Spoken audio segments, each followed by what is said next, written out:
الحمد لله نحمده ونستعينه ونستغفره ونؤمن به ونتوكل عليه ونعوذ بالله من شرور أنفسنا ومن سيئات أعمالنا من يهده الله فلا مضل له ومن يضلله فلا هادي له ونشهد أن سيدنا ومولانا محمدا عبده ورسوله بلغ الرسالة وأدى الأمانة ونصح الأمة فكشف الله به الغمة وجاهد في الله حق جهاده حتى أتاه اليقين.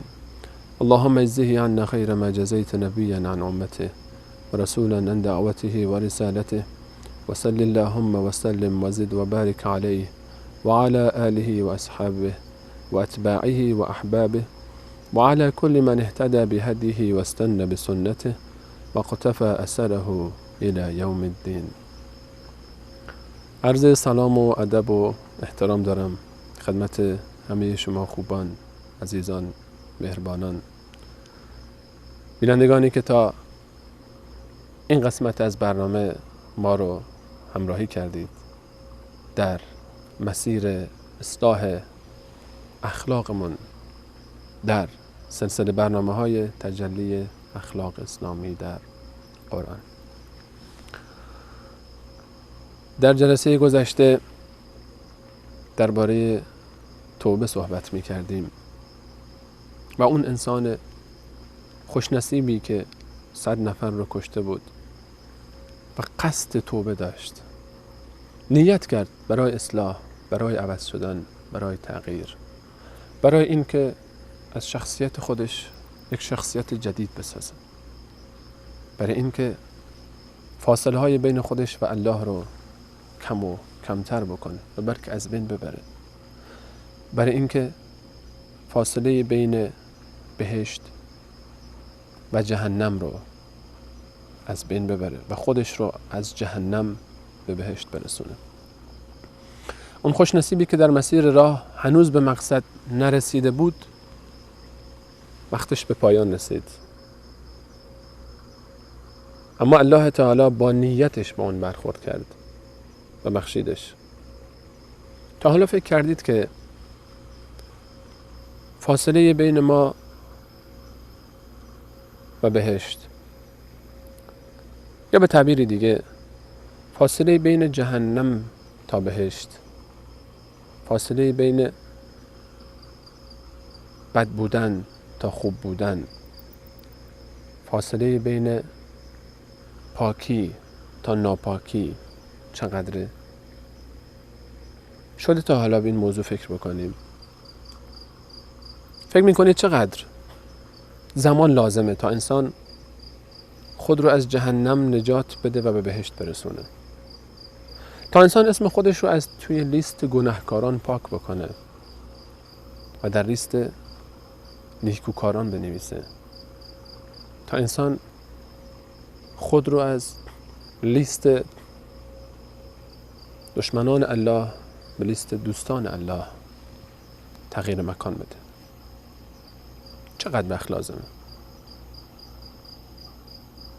یک لحظه. اون لحظه هم فقط به اندازه تصمیم من و توه. فقط تصمیم بگیریم که میخوایم خوب باشیم، صادقانه، خالصانه، با الله خودمون، با خالق خودمون، با رب خودمون عهد و پیمان ببندیم. یا الله، من بنده تو هم، من میخوام برگردم، من میخوام توبه بکنم، من میخوام خوب باشم، من میخوام پاک باشم، من میخوام خودم رو شستشو بدم.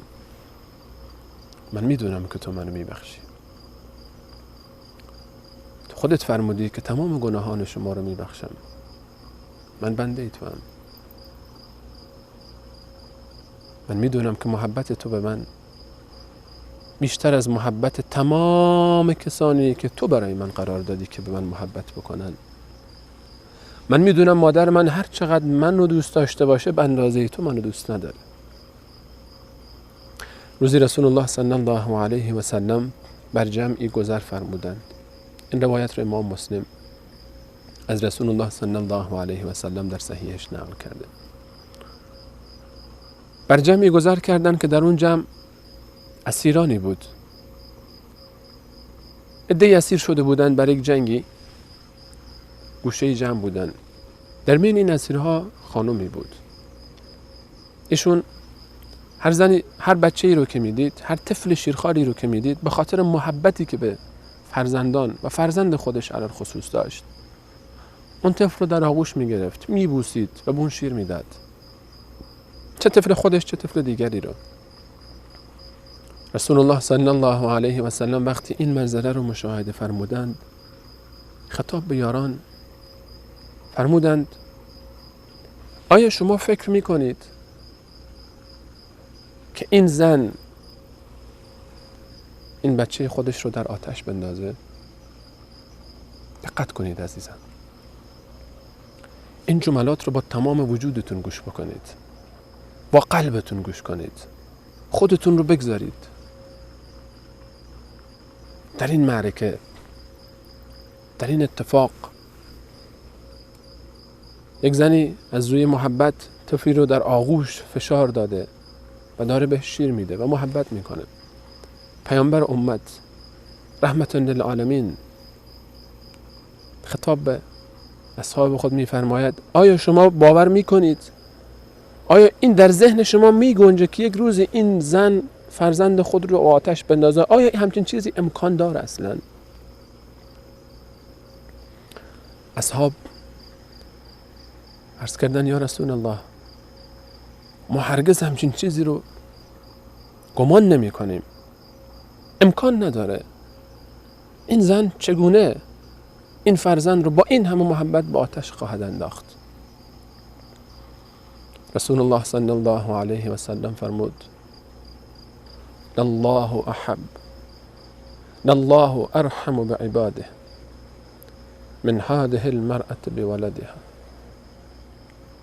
الله به بندگان خودش محبت بیشتری داره نسبت محبت این زن فرزندش. الله بیشتر از مادر من تو رو دوست داره. الله بیشتر از عزیزترین دوستان من تو رو دوست داره. الله که اینها رو برای من تو قرار داده. آیا کسی هست که بیشتر از الله من تو رو دوست داشته باشه؟ مگه صفت ارحم الراحمین مخصوص الله نیست؟ کی ارحم الراحمین؟ الله است یا کسی دیگری؟ الله ما رو دوست داره. الله بنده های خودش رو دوست داره و چقدر خوشحال میشه وقتی که بنده برمیگرده به سوی او، یک قدم برمیداره. و رسول الله صلی الله علیه و سلم فرمود، الله میفرماید هرگاه بنده من به سمت من یک وجب نزدیک بشه، من با اندازه یک ساع به سمتش نزدیک میشم. وقتی اون یک ساع به سمت من نزدیک بشه، من به اندازه 2 ساع به اون نزدیک میشم. وقتی اون به سمت من حرکت بکنه، من دوان به سمت اون حرکت خواهم کرد با سرعت. الله تعالی توبه بندگان خودش رو دوست داره. رسول الله صلی الله علیه و سلم بنا به روایتی که باز هم امام مسلم نقل فرمودن، خطاب به امت خودش، خطاب به یاران خودش، خطاب به فرزندان خودش فرمود خوشحالی الله برای توبه یک انسان از خوشحالی اون شخصی که در بیابانی لم یزرع، بیابانی که هیچ آب و علفی نداره درش، بیابانی خشک برهوت، سواری داره و آب و غذا بر سواری خودش، در حال حرکت زیر سایه درختی اتراق میکنه برای استراحت، لحظه‌ای به خواب میره. وقتی چشم باز میکنه که نه سواری هست نه آب و غذا. وقتی در یک بیابان برهوت در شدت گرما سواری انسان گم بشه و غذای انسان اون مقدار آبی که به همراه خودش داره، این یعنی مرگ، این یعنی از بین رفتن. اون انسان پریشان، نگران، مضطرب. در مقابل این تهدیدی که به وجود اومده، همینجوری در فکر، در غم و غصه مشغول، ناگهان یک دفعه میبینه که سواری ایستاده کنارش و لجامش آویزان به دست این. از بس خوشحال میشه، میگه اللهم انت عبدی و انا ربک اقطع من شدت الفرح. خطا میکنه از خوشحالی، خطاب به الله میفرم. این شخص عرض میکنه خطاب به الله، خدایا تو بنده منی و من خدای تو. رسول الله صلی الله علیه و سلم فرمود الله، خوشحالی الله در توبه یک شخص بیشتر از خوشحالی این شخصه. وقتی اون شخص برگرده، وقتی انسان توبه بکنه. و چرا توبه نکنیم؟ چرا بر نگردیم؟ وقتی الله تعالی این گونه دوست داره توبه ما رو و این گونه خوشحال میشه از توبه ما برای برگشت، و نه تنها تمام گناهان ما رو میبخشه،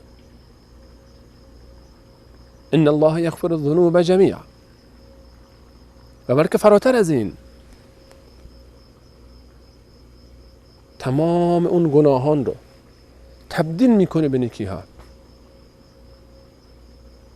چه بخششی بزرگتر از این، چه محبتی بالاتر از این.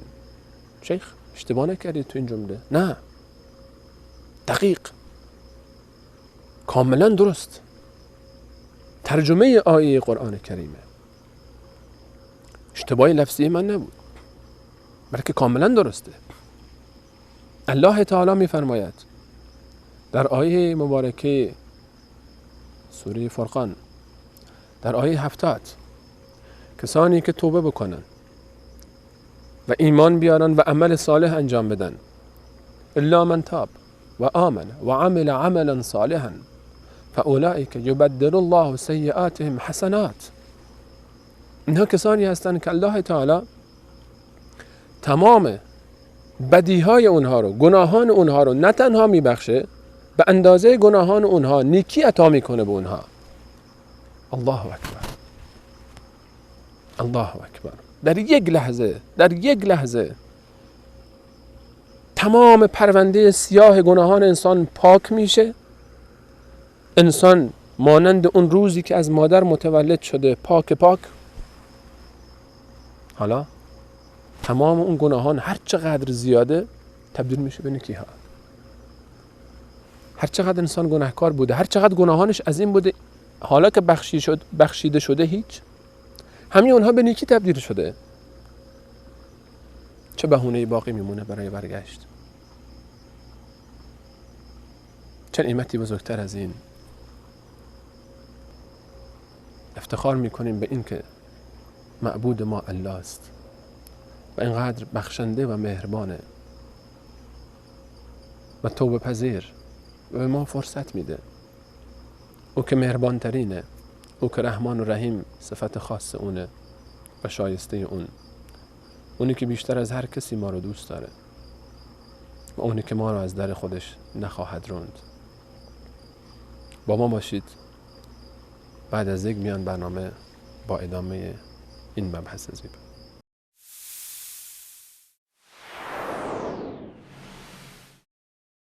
با عرض سلام مجدد خدمت همه شما بزرگواران و عزیزان گرانقدر. الله تعالی پیوسته در طول شب و روز در رحمتش، در بخششش، در مغفرتش باز به روی گناهکاران، روی کسانی که به خودشون بد کردن و به خودشون ظلم کردن، در واقع با نادیده گرفتن دستورات الله، با نادیده گرفتن حقوق بندگان الله. اما این در هیچ وقت بسته نبوده و نخواهد بود مگر وقت مرگ، در لحظه ای که انسان فرشته مرگ رو با چشم سر میبینه. رسول الله صلی الله علیه و سلم در حدیثی بسیار زیبا فرمود خداوند متعال الله ينزل إلى السماء الدنيا كل ليلة حين يبقى ثلث الليل. وقتی که 1/3 از شب باقی میمونه، الله تعالی به آسمان دنیا نزول میفرماید، نزولی که شایسته ذات و صفاتش باشه. فیقول انا الملك، انا الملك، من پادشاهم، منم پادشاه، خالق عالم، مالک عالم. در 1/3 آخر شب هنگام سحر ندا بفرماید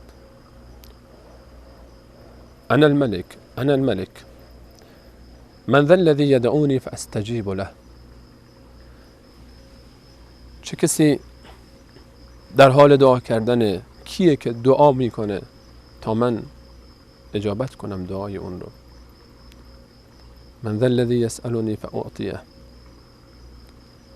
کیه که این موقع وقتی همه به خواب رفتن، سر در بستر خواب گذاشتن، بلند شده و داره دعا میکنه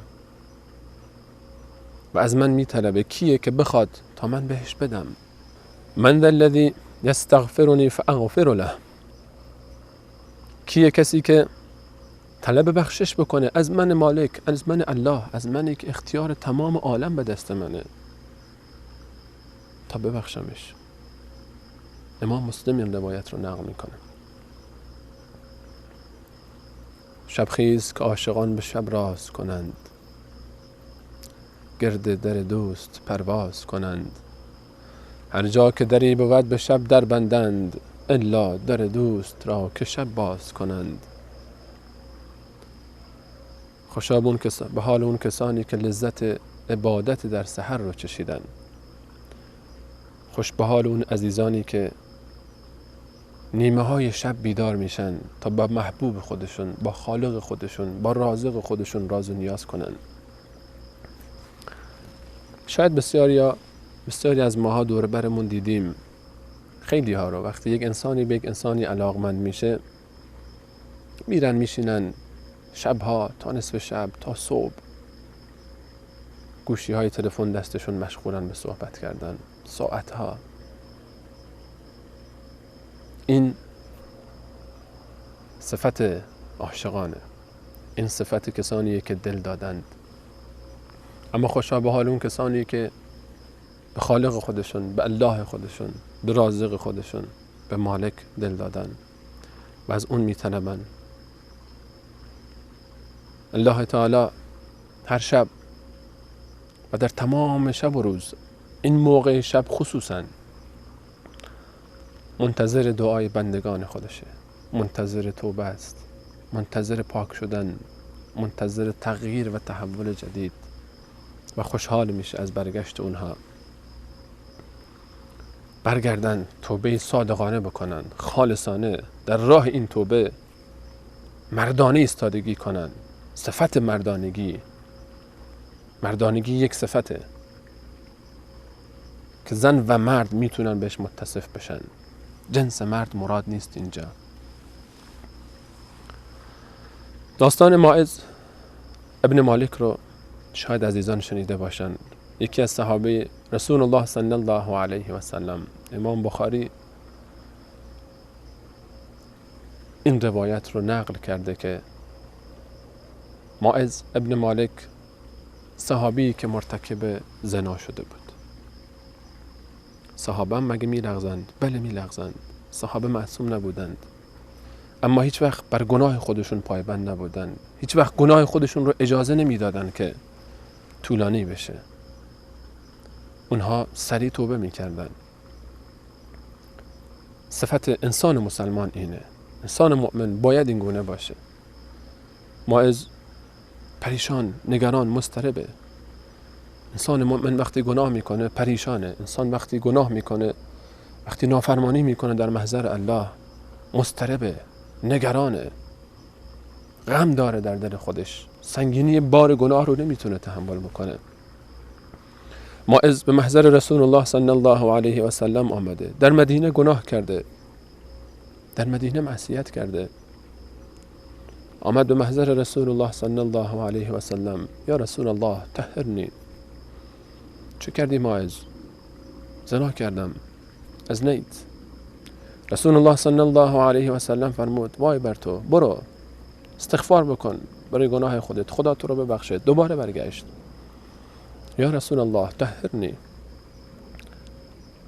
چه کردی؟ زنا کردم. برو. دوباره برگشت. بار سوم، بار چهارم آمد. دوباره همین سوال و جواب تکرار شد. حضرت صلی الله علیه و سلم فرمود: ببینید آیا این جنون بهش دست داده؟ گفتن نه یا رسول الله. ببینید مشروب خورده؟ گفتن نه یا رسول الله. بو کردن دهانش رو. در روایت دیگری از اون پرسید: شاید دستی زدی؟ گفت نه یا رسول الله، زنا کردم. گفت شاید بوسیدیش؟ نه یا رسول الله، زنا کردم. میدونی اصلا زنا چیه؟ بله یا رسول الله. زنا چیه؟ زنا اینه که انسان همون کاری رو که با همسر حلال خودش انجام میده با غیر همسر انجام بده. حضرت صلی الله علیه و سلم فرمود: چرا انقدر اصرار داری؟ بار گناه اجازه نمیده که این مرد بیشتر از این تحمل بکنه. میتونست با یک استغفار تمام گناه خودش رو از بین ببره، اما هنوز هم احساس میکنه شاید این گناه باقی بمونه چیزی ازش. و اصرار رسول صلی الله علیه و سلم برای برگشتم در همین مورد بود. ماعز مردانه جان خودش رو آورده، میخواد پاک بشه، خسته شده از این گناه، نمیتونه بیشتر از این تحمل بکنه، میخواد یک دفعه خودش رو راحت بکنه، میترسه از این که دوباره به این دام بیفته، در این دام گناه گرفتار بشه، دوباره معصیت بکنه. رسول الله صلی الله علیه و سلم دستور دادن ماعز رو سنگسارش کنن. ماعز مردانه جان میده. ماعز برای پاک شدن جان خودش رو دوی کف دست خودش گذاشته، آورده و گذاشته جلوی رسول الله صلی الله علیه و سلم. مردان خدا وقتی گناه میکنن تنشون میلرزه، وقتی شروع میکنن به گناه قلب اونها به لرزه در میاد، نمیتونن تحمل بکنن بار گناه رو. گناه با انسان کاری میکنه که انسان از ذات خودش متنفر میشه، انسان انسانیت خودش رو گم میکنه. گناه انسان رو از بین میبره، گناه انسان رو به قعر جهنم فرو میبره، گناه انسان رو از پرتگاه به ته دره میفرسته. ماعز آماده است. ماعز سنگسار شد. در زیر حمله سنگ ها ماعز جان داد، بلکه ماعز خودش رو پاک کرد. ماعز جنگ سنگ ها رو بر خود خرید تا بار گناه خودش رو آسان بکنه. بار سنگ ها رو بر وجود خودش قبول کرد تا بار گناه پاک بشه. عده‌ای گفتن به بدترین حالت مرد. شخصی گفت توبه‌ای بهتر از این. خودش با دست خودش آمد پیش رسول الله صلی الله علیه و سلم که پاک بشه. چند روزی گذشت، 2 روز یا 3 روز. رسول الله صلی الله علیه و سلم در محفلی نشسته بودن، فرمودن برای برادرتون ماعز دعا کنید، خداوند اون رو ببخشه. گفتن خداوند ببخشد ماعز رو. حضرت فرمود دقت کنید عزیزان، این جمله رو، این توبه چقدر توبه عظیمی بود. رسول الله صلی الله علیه و سلم فرمود ماعز توبه‌ای کرد که اگر لو قسمت بین الامه لوسعتها. والله تاب توبة لو قسمت بین الامه لوسعتها. اگر این توبه در بین یک امتی تقسیم میشد براشون کافی بود. لوسعتها، کل اونها کافی بود. اگر یک جمعی با توبه ماعز همراه می شدن همه بخشیده می شدن. و از اون طرف اون زنی که طرف دیگه این گناه بود، زن غامدی، اون هم آمد و اون هم جان خودش رو در طبق اخلاص گذاشت، در پیشگاه الله توبه کرد. حامله بود. رسول الله صلی الله علیه و سلم فرستادنش تا وضع حمل بکنه. بعد از وضع حمل یکی از انصار فرزند اون رو کفالتش رو به عهده گرفت و بعد از حدود 9 ماه باز هم این زن آمد و جان خودش رو برای توبه خالصانه از دست داد و بلکه جان خودش رو به دست آورد. تعبیر درست‌تر اینه، ماعز جان خود رو از دست نداد بلکه جان خودش رو خرید، جان خودش رو نجات داد. جانش از بین نرفت بلکه نجات پیدا کرد. اون زن جانش از بین نرفت بلکه جان خودش رو دوباره احیا کرد در دنیای دیگه، در زندگی جدید خودش. این توبه های خالصانه است. حتی اگر کسی زنا هم بکنه، سنگسار هم نشه، هیچ الزامی نیست کسی حتما بره و اعتراف بکنه و سنگسار بشه. استغفار یک گوشه خانه خودش با خدای خودش خلوت بکنه، سر به سجده بگذاره و توبه بکنه و از خدا معذرت بخواد، بخشش طلب بکنه، بخشیده خواهد شد. این روایت ماعز رو صحیحین بخاری و مسلم نقل کردن. روایت دیگری رو باز هم مسلم نقل میکنه که صحابی به نام عبدالله که دور بری ها اون رو حمار صدا میکردن. بعضی وقتا عرب ها صفت حمار رو، یعنی درازگوش، الاغ، به انسان ها هم خطاب میکردن به خاطر زورش، قدرت زیادی داشت، مانند کسانی که شیر رو نسبت میدن انسانی رو به شیر، نه به خاطر وحشیگریش، به خاطر قدرتش. این انسان بسیار مزاح میکرد. یک بار مشروب خورد، آوردنش حد خورد، تنبیه شد، دوباره مشروب خورد، دوباره تنبیه شد، چند بار تکرار کرد تا اینکه یک روزی یکی از صحابه گفت لعنت به تو، لعنت کرد این شخص را. رسول الله صلی الله علیه و سلم فرمود لا تلعنه، لعنتش نکن، والله ما علمت انه يحب الله و رسول. به خدا قسم اون چیزی که من از این مرد سراغ دارم اینه که اون الله و رسولش رو دوست داره. من، شمای بیننده، الله و رسول رو دوست داریم و الله رو شاهد میگیریم برای محبتمون که ما الله و رسولش رو دوست داریم. از الله میخوایم که ما رو مغفرت بکنه، ما رو ببخشه. گناه کردیم، به گناه خودمون معترفیم. این فرصت های طلایی که در اختیار ماست، اینها رو از دست ندیم و قبل از مرگ به فکر توبه‌ای باشیم، چرا که توبه هنگام مرگ دیگه قابل قبول نیست. این بحث ادامه خواهد داشت در برنامه بعدی. با ما همراه باشید تا در برنامه بعد درباره صفات توبه خالصانه، چه توبه‌ای واقعا پذیرفته میشه، ویژگی های یک توبه خالصانه چه صفاتی باید داشته باشه و فواید توبه در دنیا قبل از آخرت و گردنه های مشکلی که سر راه ماست، دستاندازهایی که سر راه توبه وجود داره، با هم بیشتر صحبت بکنیم. ما رو از دعای خیر خودتون در این ایام مبارک فراموش نکنید. و آخر دعوانا ان الحمد لله رب العالمین.